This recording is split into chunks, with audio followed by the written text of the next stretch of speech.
damning evidence. This is damning evidence. Damning evidence.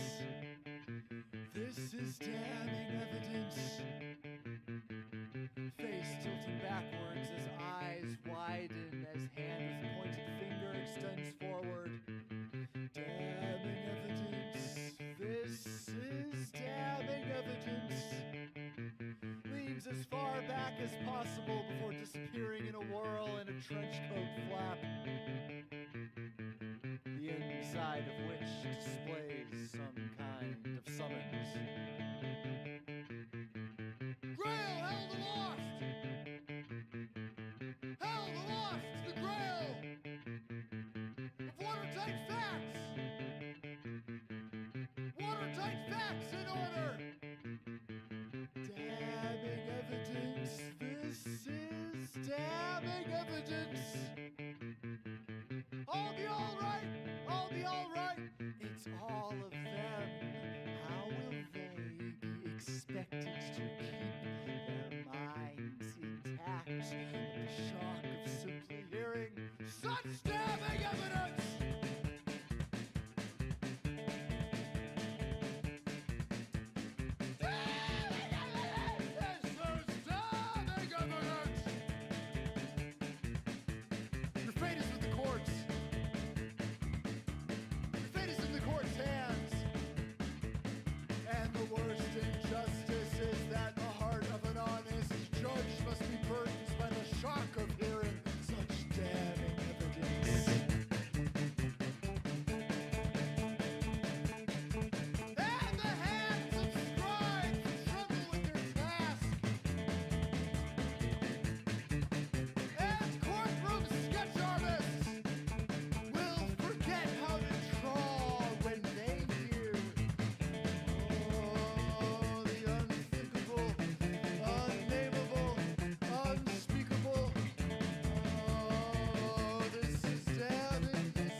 Can it be any quieter? Can it be any quieter? Can it be any quieter? Can it be any quieter? Can it be any quieter? Can it be any quieter?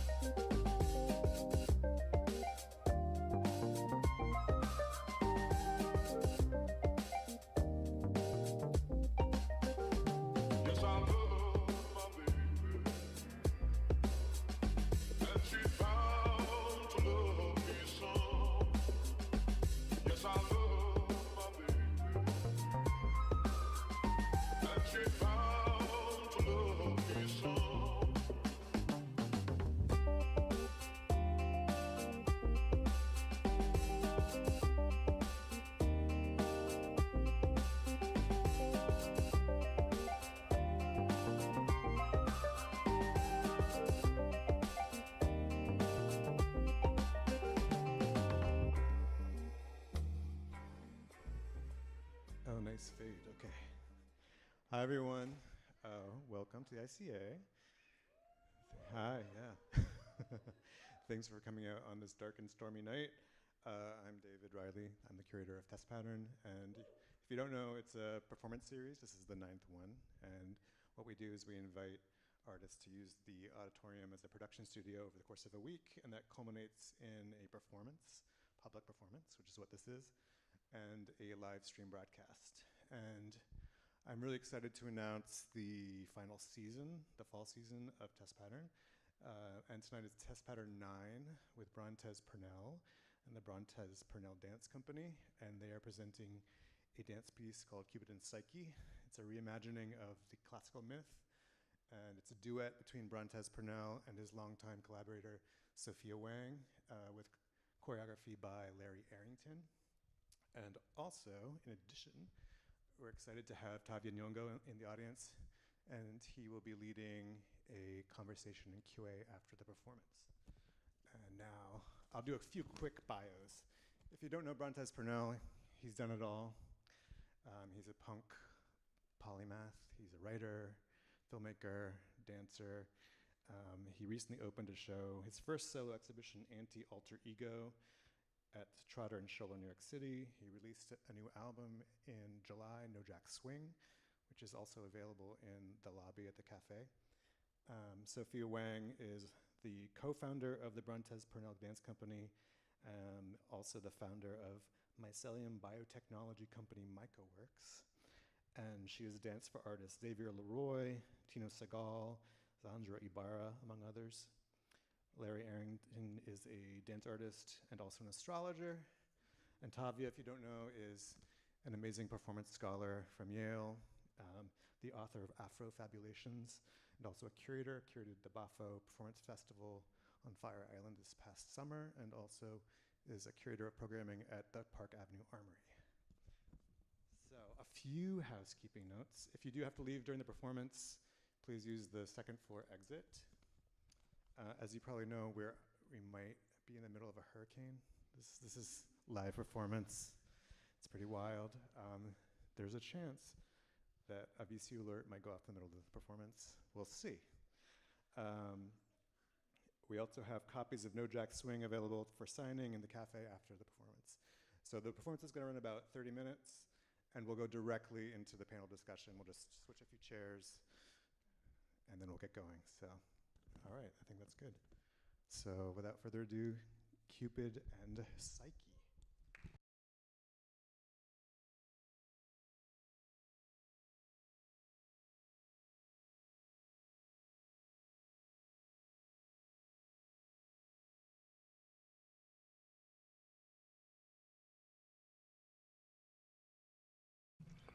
There was once a king who had 3 daughters, all lovely maidens, but the youngest, Psyche, excelled her sisters so greatly that beside them she seemed a very goddess consorting with mere mortals. The fame of her surpassing beauty spread over the earth, and everywhere men journeyed to gaze upon her with wonder and adoration, and to do her homage as though she were in truth one of the immortals. They would even say that Venus herself could not equal this mortal. As they thronged in ever-growing numbers to worship her loveliness, no one any more gave a thought to Venus herself.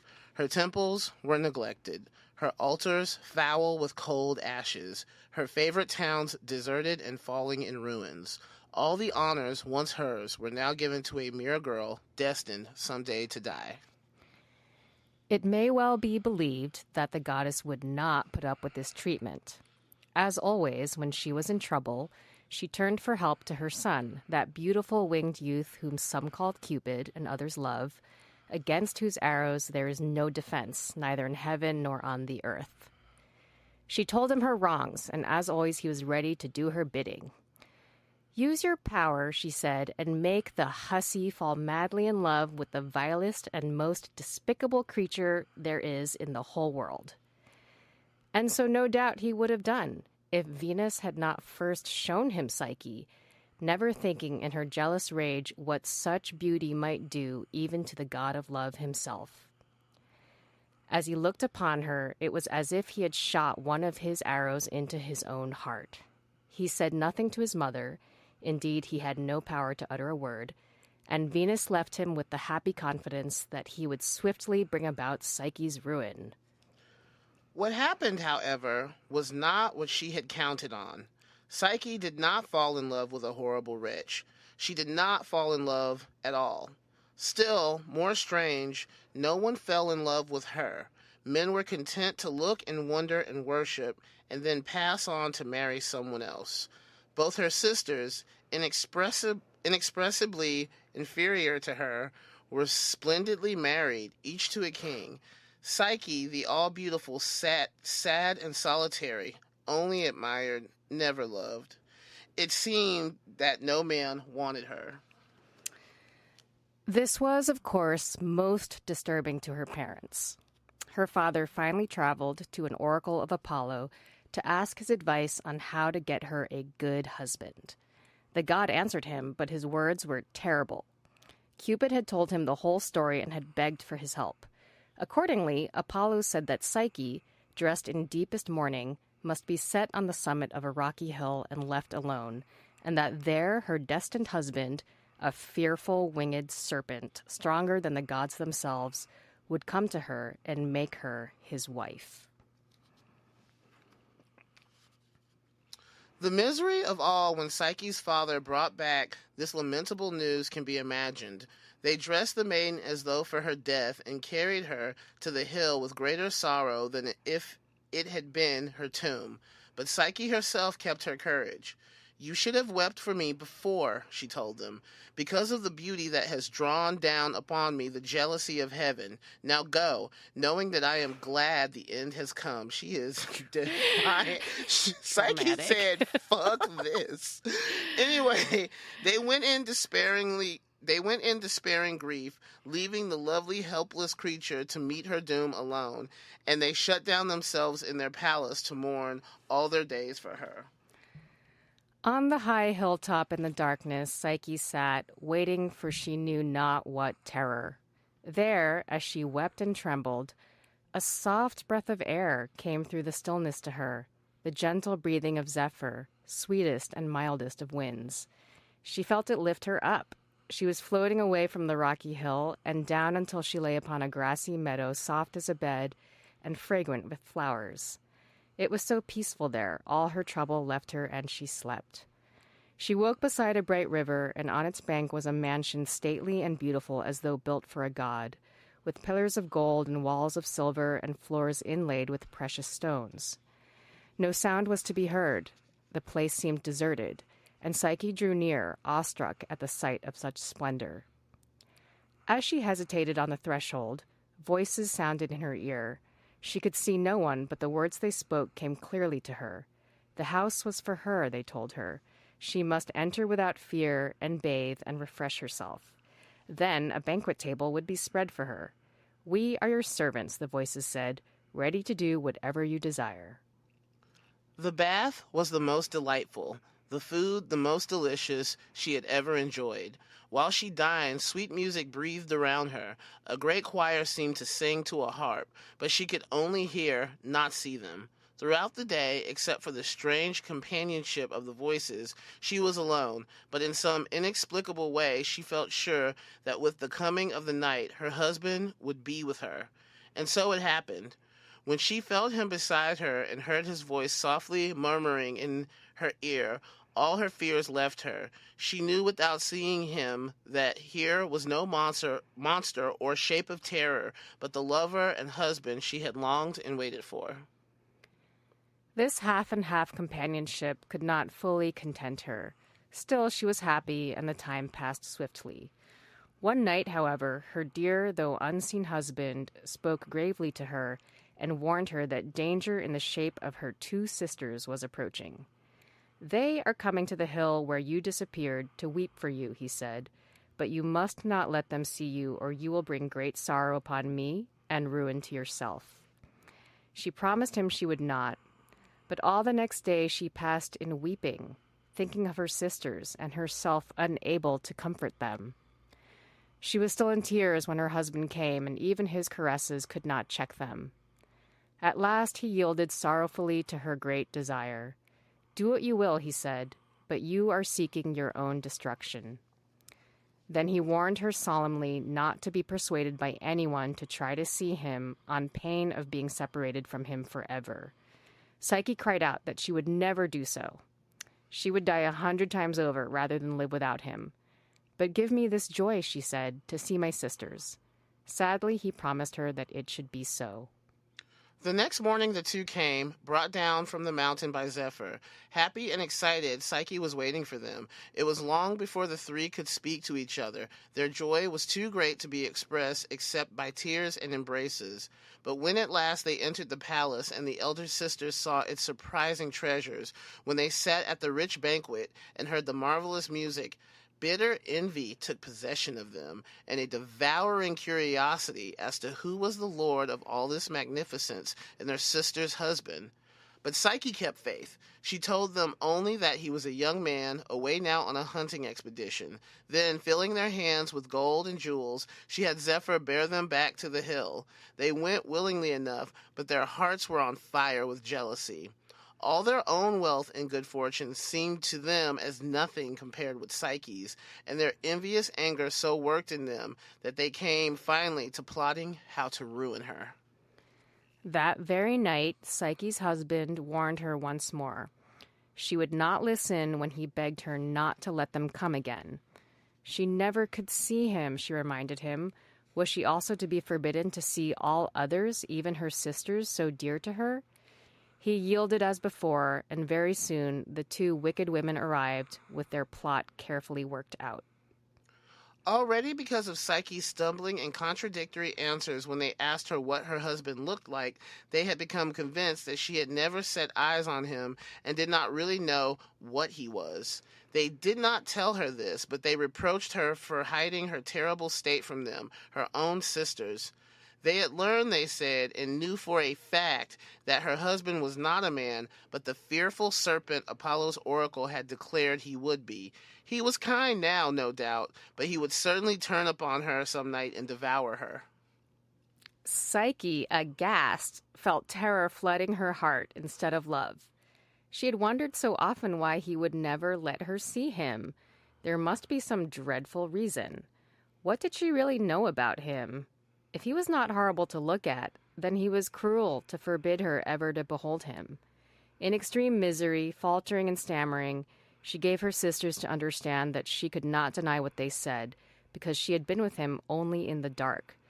There must be something very wrong, she sobbed, for him so to shun the light of day, and she begged them to advise her. They had their advice all prepared beforehand. That night she must hide a sharp knife and a lamp near her bed.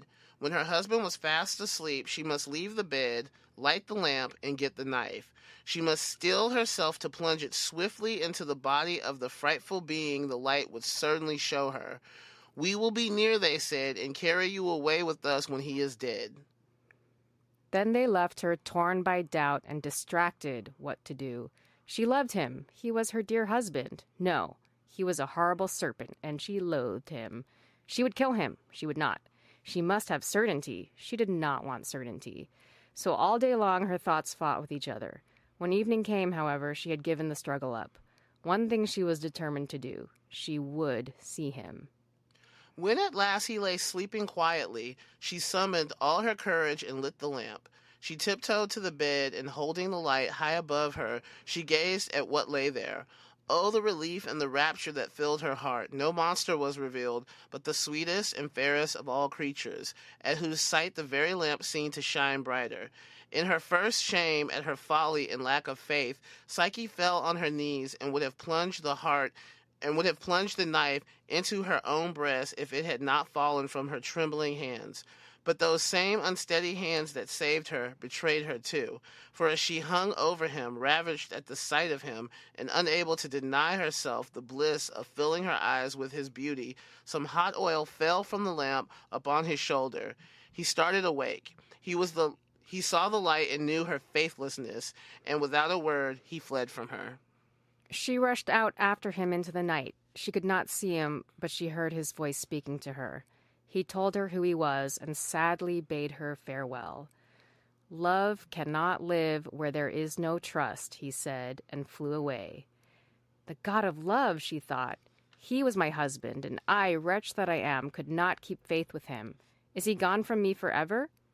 At any rate, she told herself with rising courage, I can spend the rest of my life searching for him. If he has no more love left for me, at least I can show him how much I love him. Oh, girl. That is an errand. And she started on her journey. She had no idea where to go. She knew only that she would never give up looking for him. He meanwhile had gone to his mother's chamber to have his wound cared for, but when Venus heard his story and learned it was Psyche whom he had chosen, she left him angrily alone in his pain and went forth to find the girl of whom he had made her still more jealous. Venus was determined to show Psyche what it meant to draw down the displeasure of a goddess. Poor Psyche, in her despairing wanderings, was trying to win the gods over to her side. She offered ardent prayers to them perpetually, but not one of them would do anything to make Venus their enemy. At last she perceived that there was no hope for her either in heaven or on earth, and she took a desperate resolve. She would go straight to Venus. She would offer herself humbly to her as her servant and try to soften her anger. And who knows, she thought, if he himself is not there in his mother's house. So she set forth to find the goddess who was looking everywhere for her.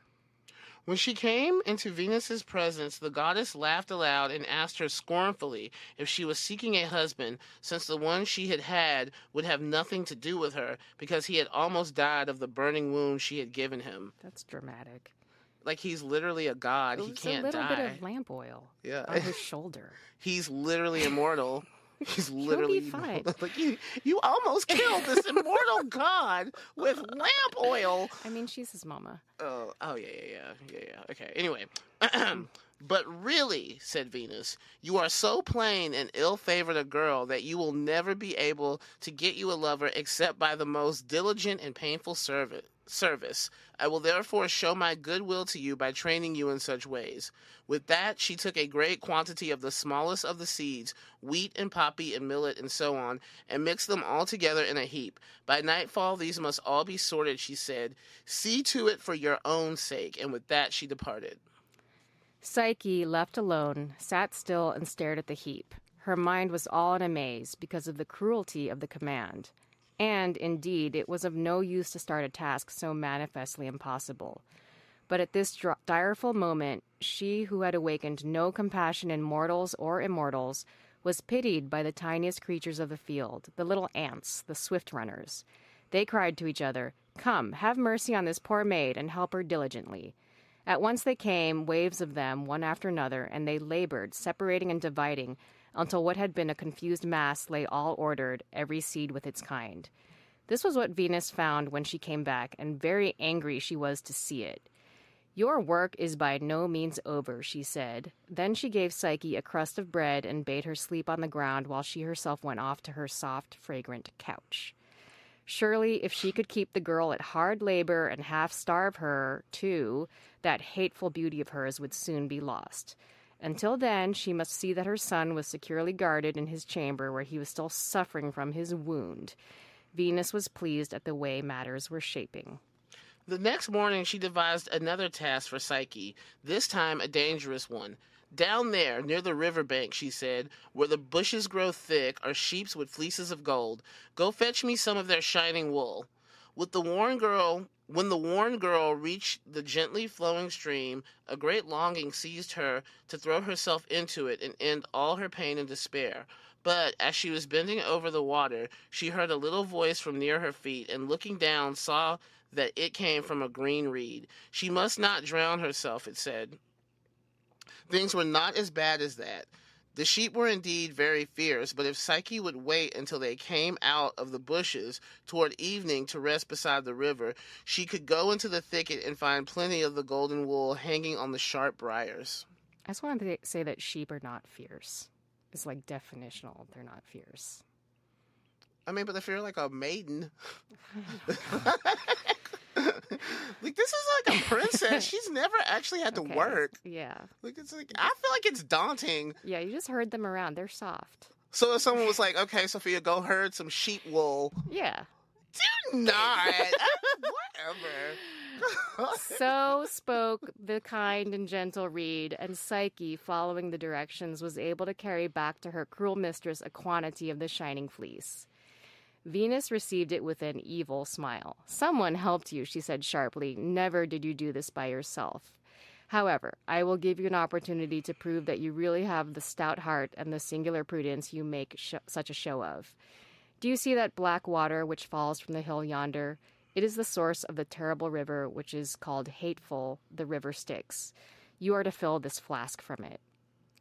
That was the worst task yet, as Psyche saw when she approached the waterfall. Only a winged creature could reach it, so steep and slimy were the rocks on all sides, and so fearful the onrush of the descending waters.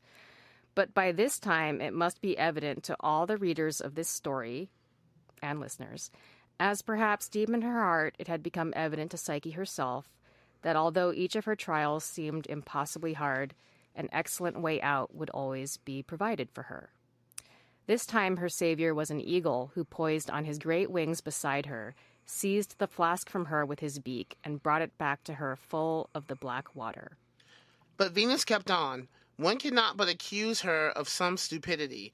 The only effect of all that had happened was to make her try again. She gave Psyche a box which she was to carry to the underworld and asked Proserpine? Proserpine? Proserpine. We're reading the Roman version, but in the Greek version it's Persephone. Yes. Okay. Proserpine to fill with some of her beauty. Asked her to fill the box with some of her beauty. Okay. She was to tell her that Venus really needed it. She was so worn out from nursing her sick son. Obediently, as always, Psyche went forth to look for the road to Hades. She found her guide in a tower she passed. It gave her careful directions how to get to Prosperpine's palace. First through a great hole in the earth, then down to the river of death, where she must give the ferryman Charon a penny to take her across. Charon. Mm-hmm. To take her across. From there, the road led straight to the palace. Cerberus, the three-headed dog, guarded the doors, but if she gave him a cake, he would be friendly and let her pass. All happened, of course, as the tower had foretold. Proserpine was willing to do Venus a service, and Psyche, greatly encouraged, bore back the box, returning far more quickly than she had gone down. Her next trial she brought upon herself through her curiosity and still more her vanity. She felt that she must see what that beauty charm in the box was and perhaps use a little of it herself. She knew quite as well as Venus did that her looks were not improved by what she had gone through. And always in her mind was the thought that she might suddenly meet Cupid. If only she could make herself more lovely for him. She was unable to resist the temptation. She opened the box. To her sharp disappointment, she saw nothing there. It seemed empty. Immediately, however, a deadly languor took possession of her, and she fell into a heavy sleep. So did Proserpine set a trap in the box, or is a bit of her beauty just like sleep? I think it's like a sleep spell. It's a sleep spell. But also, there's another myth where it's like Persephone or Proserpine like has beef with Aphrodite. Oh, so maybe she's setting a trap. Well, yeah, because, when Hades took her. Right. Yeah, it was love's fault. Okay, because also there's just like beauty sleep. I mean, that's a thing. Oh, she's like, she's like, take your ass to take sleep. A nap. Just take a nap. You'll look way better. Okay, at this... Oh, sorry. At this juncture, the god of love himself stepped forward. Finally. It's about time. It's like... Cupid was healed of his wound by now and longing for Psyche. It is a difficult matter to keep love imprisoned. Venus had locked the door, but there were the windows. All Cupid had to do was to fly out and start looking for his wife. She was lying almost beside the palace, and he found her at once. In a moment, he had wiped the sleep from her eyes and put it back into the box.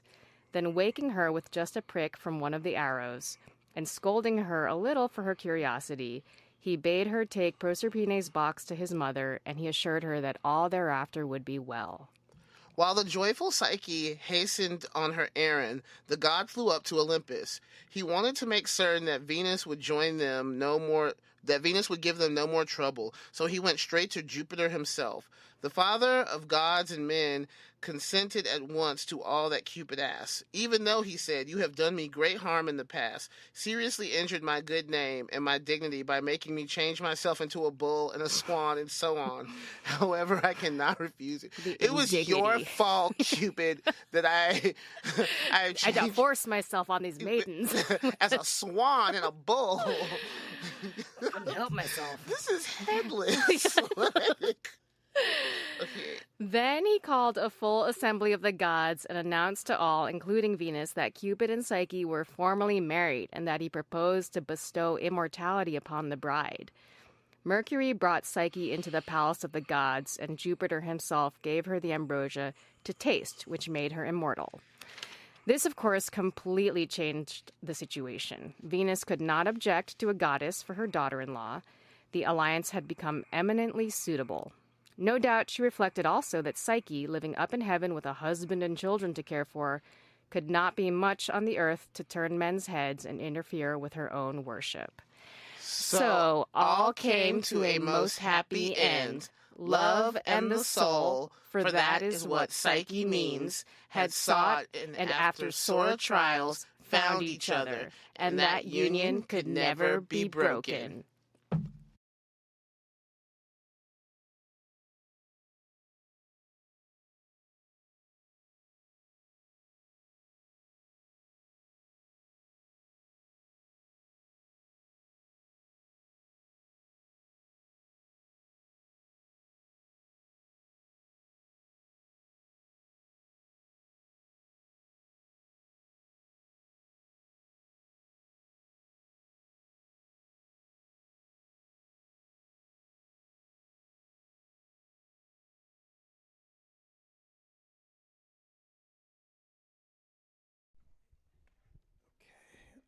Happy ending.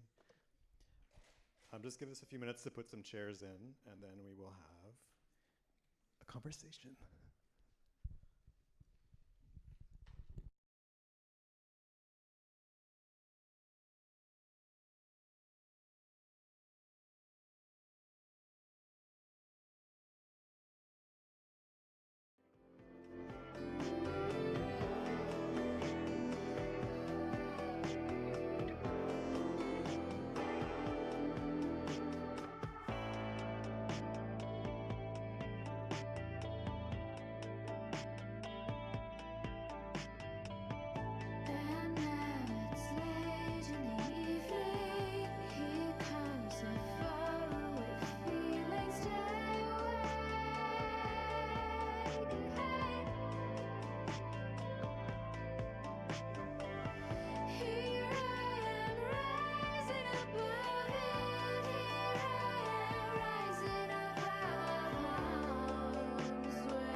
All right, welcome back.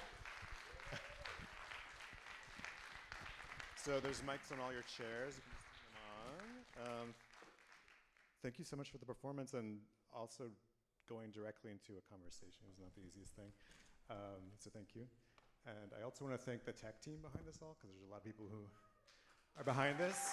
Mimi, our head of program production.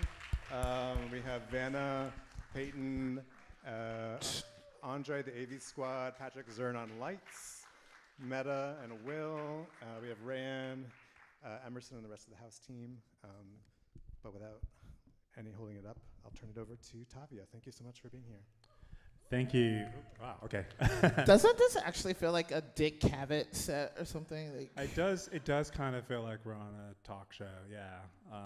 The civil rights movement has been very centripetal to this decade.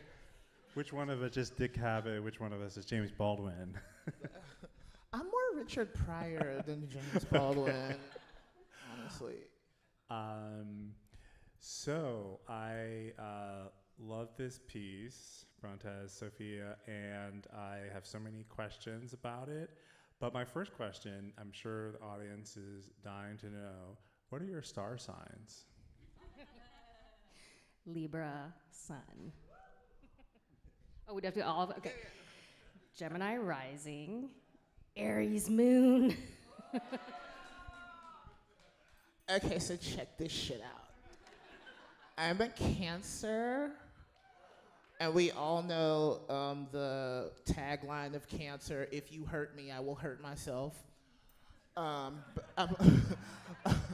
I'm also a Sagittarius moon and Sagittarius rising.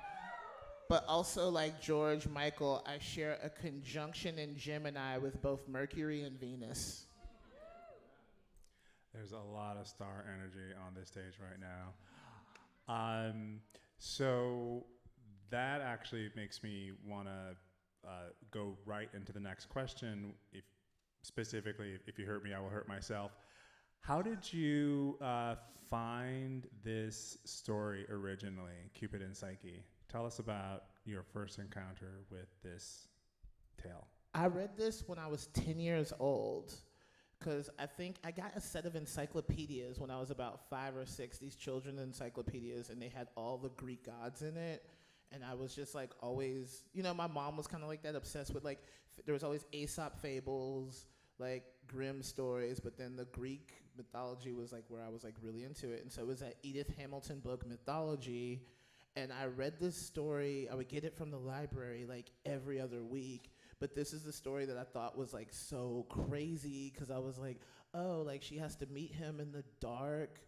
And then she didn't know if he was a serpent, but like if you were having sex with a serpent in the dark, when you What did you know? Like, but then cut to fucking 20 years. It was 2,000 years ago, so maybe things were different then.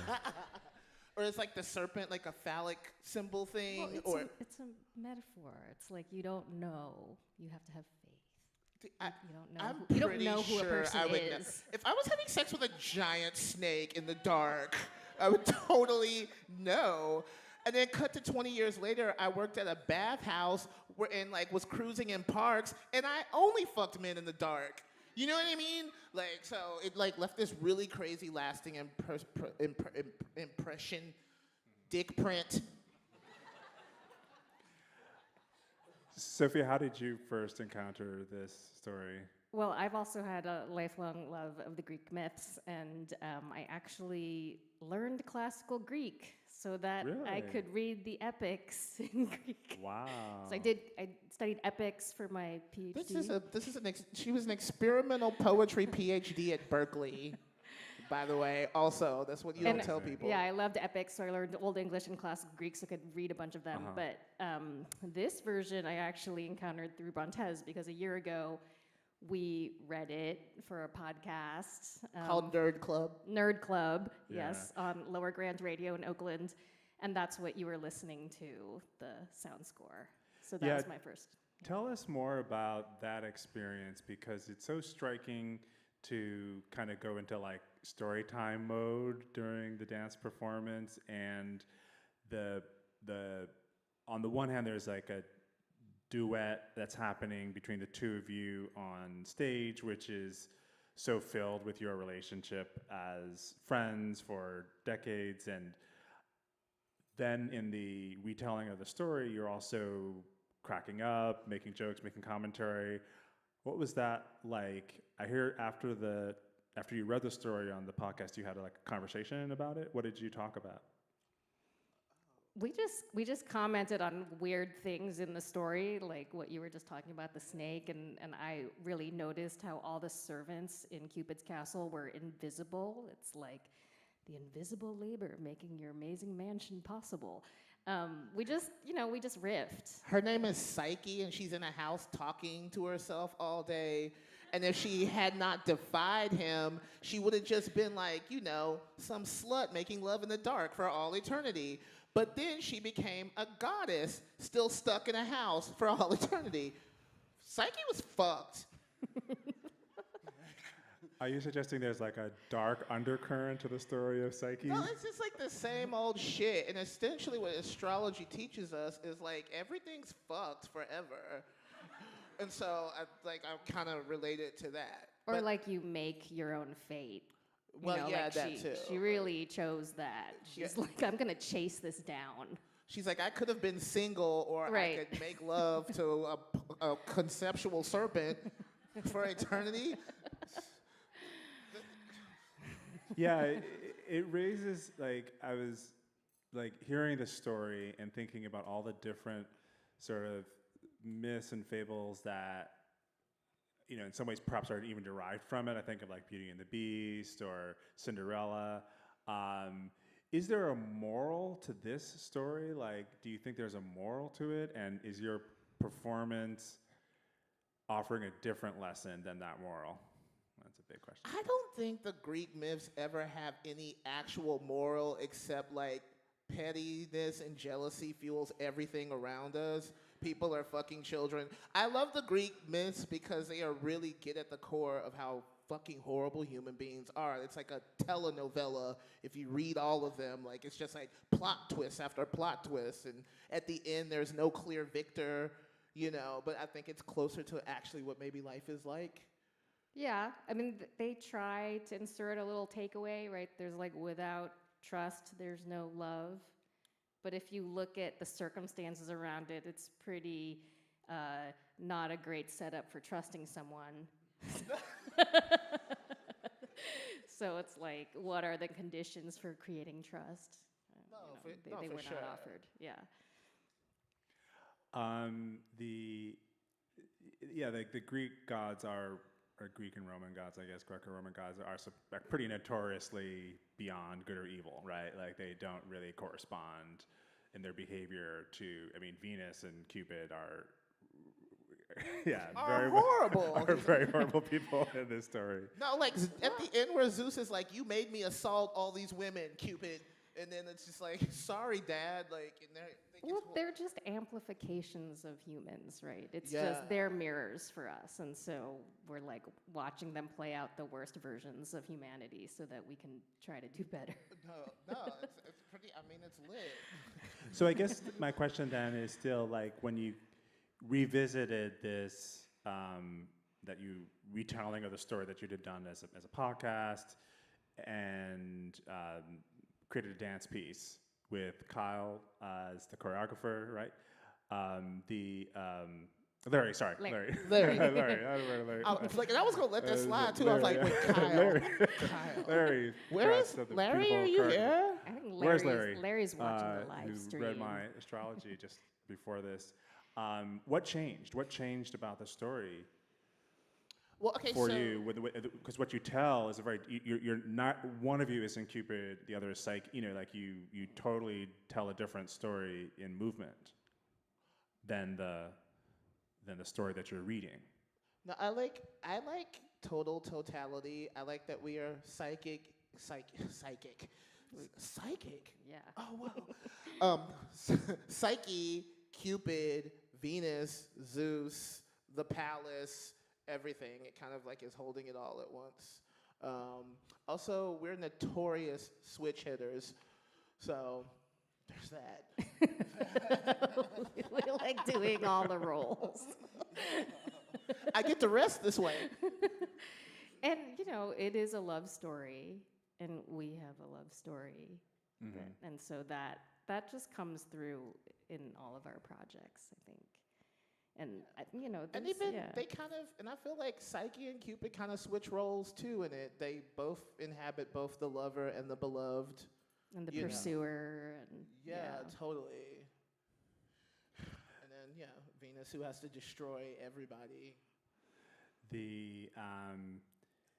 And you said I could ask about this, so Oh, yeah. do you want to talk about dancing while pregnant and how that impacted how you approach the choreography and the feelings and the interaction? Well, it was really good timing that we got to do that. It's very special. We've been dancing together since 2009, so we've really grown up together in a way and, you know, have seen each other through like adult cycles. And it's cool to debut our love child.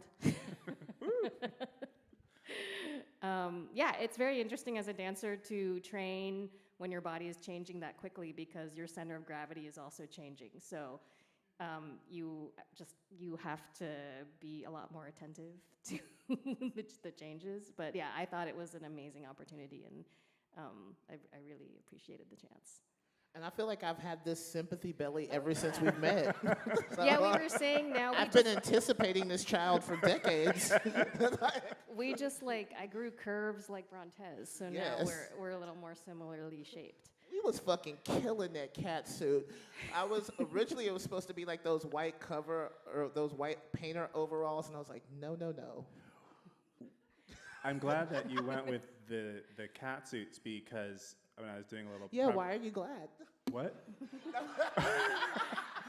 Well, as you probably know, the Cupid and Psyche story has been like retold on stage for centuries, right? You know, in dance and opera, and one of the interesting little bits of the history, performance history, is like tableau vivant. It was a very popular object of tableau vivant in the 19th century, where people would like reenact famous paintings, often in flesh-colored bodysuits. And it was one of the ways that you could get nudity on the stage in the 19th century with a bodysuit. So I wondered if there was an intentional homage at all to that.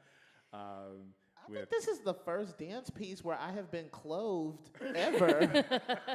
Yeah, you're usually naked. My ass is always naked. Like, Or we're wearing really pedestrian, just street clothes, and this was just the vision. I mean, it's a little bit like we're Grecian statues, and also, this is a once-in-a-lifetime opportunity to like have my body look like this. So then, I'm like, why not? We're gonna just show it. we moved from our Yvonne Rainer era to our Yeah. Merce Cunningham era. Yeah, okay. We slid on over. Another question, and then we can open it out to the audience. But the other way that Cupid and Psyche has been interpreted over the millennia, I suppose, as a allegory of the human experience, if for lack of a better word, it's Neoplatonism looks to this idea of the false marriage and then the trial and then the true marriage as a allegory for the journey of the spirit, right? And I noticed in the design for the in the costume design that you use the butterfly, which is Psyche's symbol, and also a representation of that metamorphosis, right? Because the caterpillar goes into the cocoon, and then comes out a butterfly. Did you, at any point during the process of creating the piece or thinking about its influence, think about that, like higher message of Cupid and Psyche? Well, okay, so here's the thing. Larry had this piece that I danced in before as Cupid called Wow Mom, and it was based off of the myth of how both Venus and Cupid had to turn into fish to escape some kind of monster. It was about the Venus-Saturn-Neptune conjunction in Neptune that happened last year. This is how Larry specifically times their dance pieces around these major kind of astrological events. And I was Cupid in it. So some of the pieces are from that. So there's this lineage of this is kind of a remix or a retelling of this original Larry story. But it was, wait, what the fuck do you call it? Serendipity? Mm-hmm. Yeah. It was serendipitous that kind of like the butterfly and the bejeweled thing kind of happened into this piece, because originally it was in Wow Mom, but it was Venus. It was just Venus and Cupid. And then I guess the mom became the wife in this one, and I don't know if I answered that question. We used some other stuff from a previous piece. Sure. Shall I open it up to the audience? Okay, so I think there is someone going to be available with a mic. I have a light in my eye, so I can't quite see. Oh, there we go. Okay. Oh, hey. So anyone have a question? It looks like there's a question over here.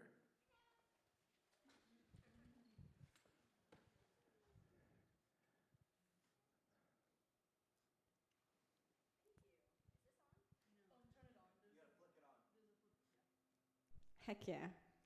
Okay, you got some dance majors in the house, so we were super happy to see movement like in the museum space. So I'm kind of interested to hear what your process was while you were here for a week.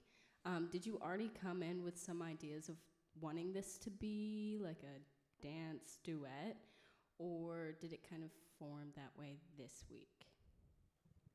We always think in terms of dance, duet, and movement. Plus, because we're like both writers, we're always thinking in terms of text and movement language and yeah.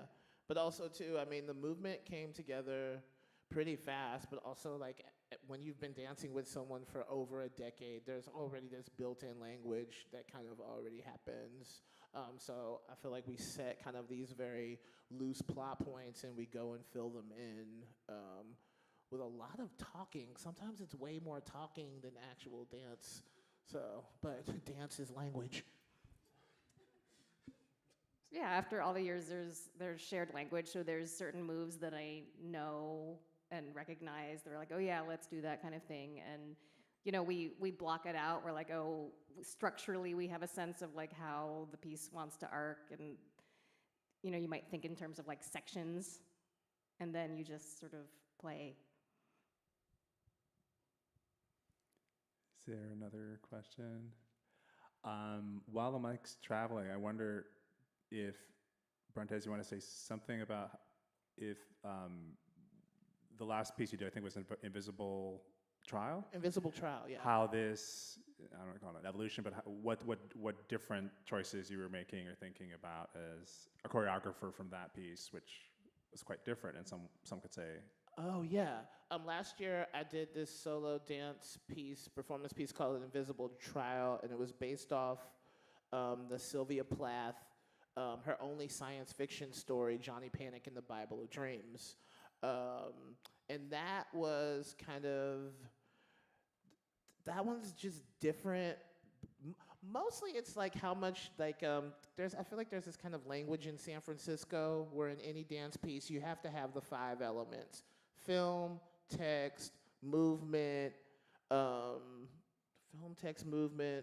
something fucking else that I'm forgetting, Lighting? and sculpture. And so, but here I kind of like, I was writing dance critique before I left for this dance thing, and I was thinking like, oh God, I'm so fucking sick of dance people using film, because it's always like an oceanscape, you know, I mean, or there's like city dances, and I'm just like, I just want text and bare bone movement, you know what I'm saying?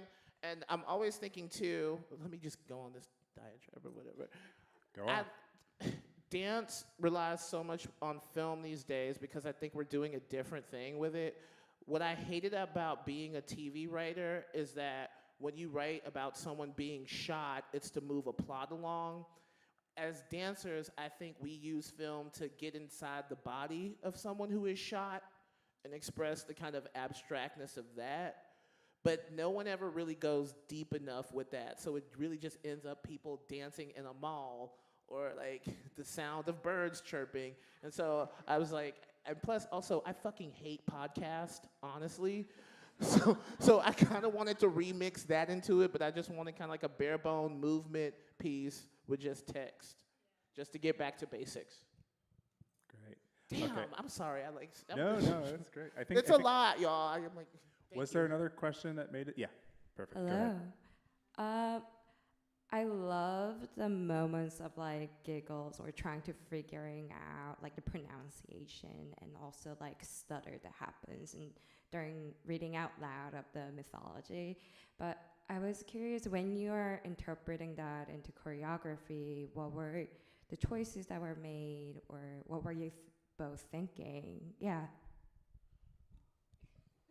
This is that question about, are you dancing the narrative? Like, are you taking movements? I mean, we talked about this, so we resisted doing that, but there's parts where it like links up, but what I think helps breaks that up is that we switch voices in it a lot too. So there was never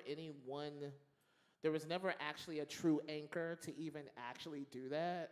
Like, you know, sometimes I really do want to be like Martha Graham dancing out Jocasta's Revenge and shit. But I do so much fucked up shit in text that I can't ever just like anchor it truly. Like, we are always cracking a joke. We are always stuttering. But then I don't know. I was never that great of a dancer. Sometimes my dances stutter. Like, I danced in an African company for 10 years, and I remember being in a ballet company, or at a ballet class yeah. with this guy, Reginald Savage. He did And not like, approve. Can you imagine? I'm like 25 years old, and he walks up to me, and he was like, "You are so far behind the others. How do you ever expect to have a career?" And it was the best thing I ever heard. I was like, "I'll show you." And here I am.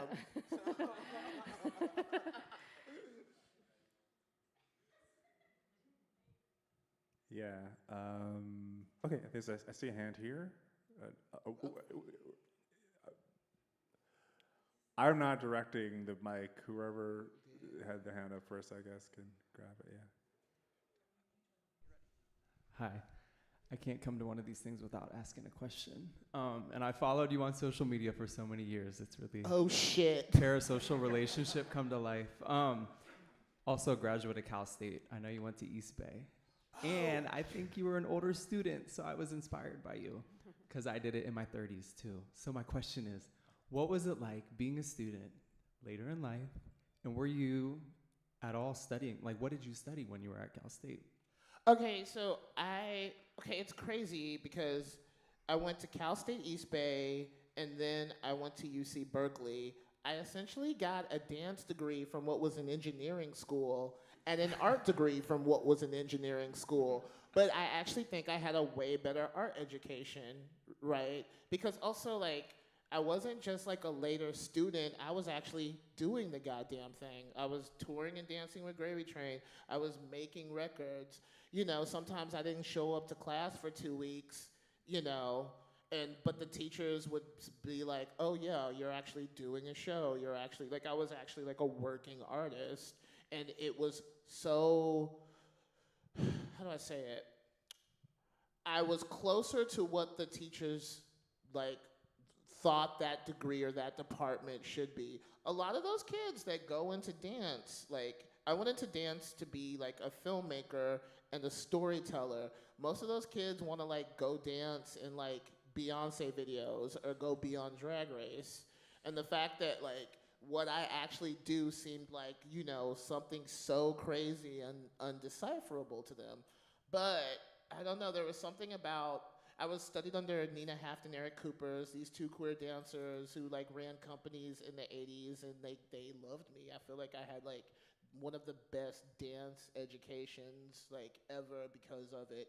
And also, I think education is wasted on the young. I think in your 20s, you should be in a warehouse with other kids doing drugs and making mistakes. And in your 30s and 40s, that's when you go back to school and learn what you actually love. Point 2, I had a working class mother that supported me. Like, you know, I'd call my mom up, fucked up on drugs, being like, "Mom, I'm like 33. I still haven't gotten this fucking dance degree. It's taking me 14 years to get a dance degree." And my mom would be like, "I was a secretary for fucking 30 years and no one cared. It's fine. At least you're doing something you love. Work will happen later." You know, having a parent like that, fucking money in the bank. You know, a lot of parents do not teach their kids to study what they actually love. And even when I was in the Cal State program, these kids were dancing as their second major. Their first major, the business program was fucking impacted because so many kids were in that program. You know, cut to today with how many recessions we're in, like, they've made no money. I guarantee you I've made more fucking money with my shitty dance degree than 80% of them made with that business degree. You know what I'm saying? Like, I was very fortunate to have been there when I did. Last question. Are you carrying each other's child? Hell yeah, that's my baby. I mean, not biologically, Can't you but read the room? No, I literally sleep around too much. We got the sperm from a cleaner source, but yes, this is my child. Spiritual parent, yeah.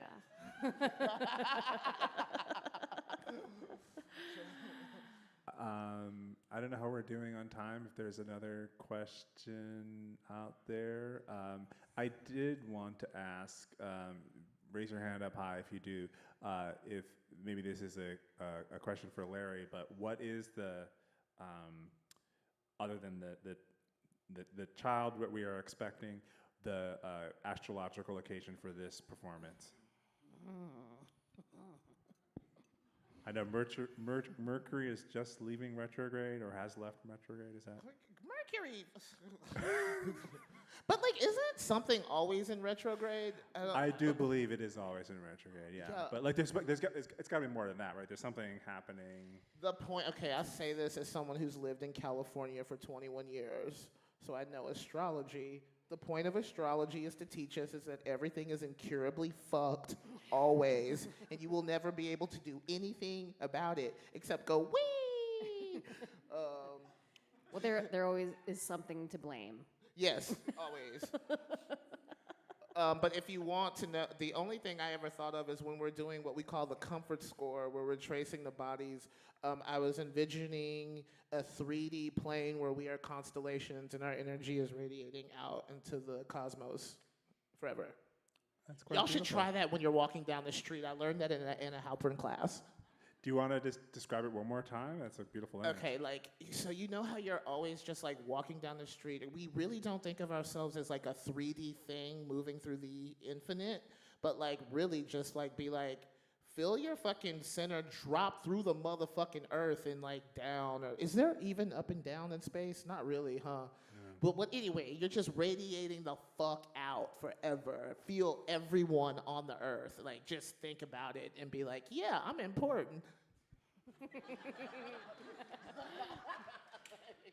It's kind of a trip, especially on ketamine.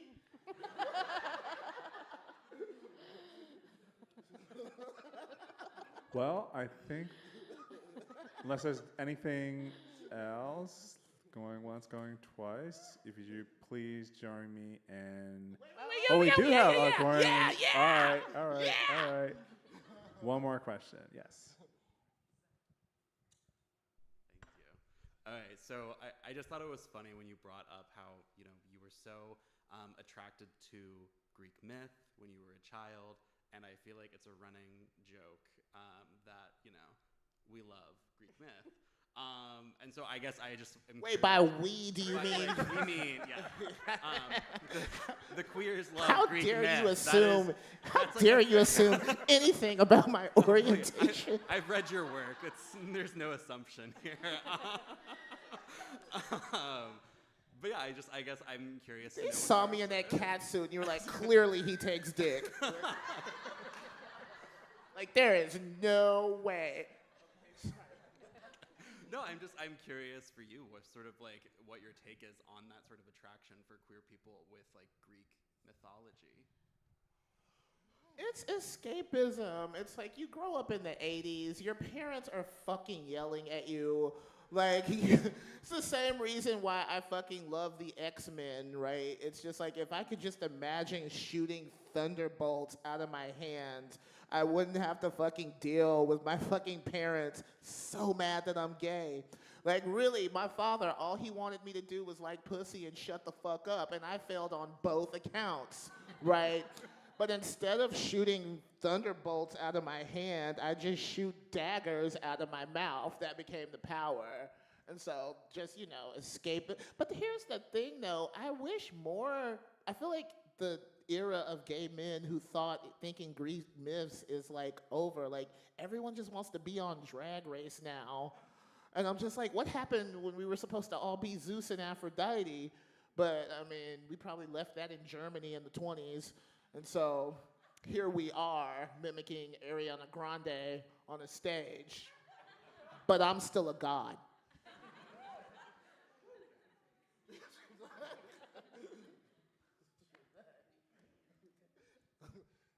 No, I'm going to leave that alone.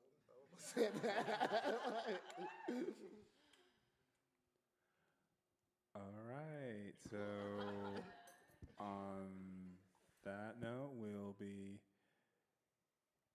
joining me in thanking Brontez and Sophia for Cupid and Psyche.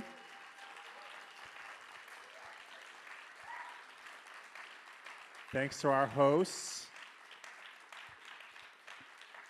And thank you all for coming.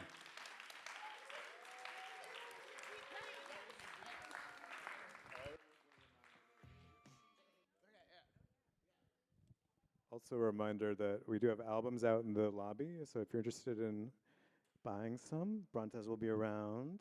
So thank you so much for coming. Good night. Is only crime and a sacrifice. Love is here and love is now. Love is shy and love is proud. Love won't wait, save the day. Love won't hide your fears away. Tell me the story that has no beginning and never ends. Tell me the story that has no beginning and never ends. Tell me the story